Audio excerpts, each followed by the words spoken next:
At Mitchell Moses' foot fracture, which he suffered in the win over the Sea Eagles on the weekend. The Eels released a statement on Monday stating he'd had a fracture to his foot and he'd be out of action for 8 weeks, and Mitchell would require surgery.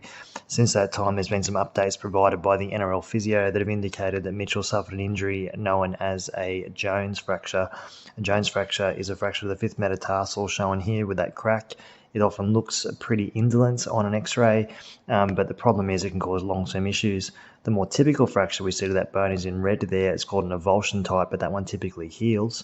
The problem with the Jones fracture is the location is an area that doesn't have great blood supply, and up to 30% of these fractures don't go on to heal. For the ones that do heal, they take an average time of about 13 weeks, which is a long time for a professional footballer. And if you want the figures, there's a study here which you can scan the QR code, which will show you those figures and the time to heal and the rate of it not healing, or non-union as we talk about in orthopedic surgery. So this is a solution. You place an intramedullary screw along the fifth metatarsal that increases your risk of the chance of healing the fracture to 95% and brings down that healing time from 13 weeks down to 8 on average.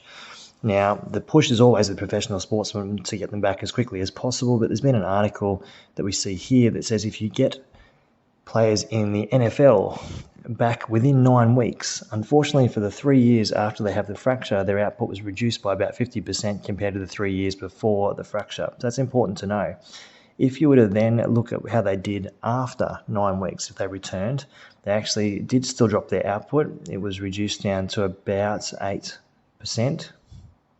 Sorry, I should say 9%, but that's significantly less. So the rush to get back is not always great. If you want those figures and look at that article, you can scan the QR code in the top right corner there.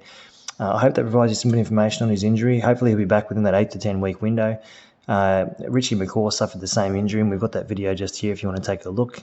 By all means, take a look at our other videos, and thank you once again for listening to the Foot and Ankle Orthopaedic Surgeon.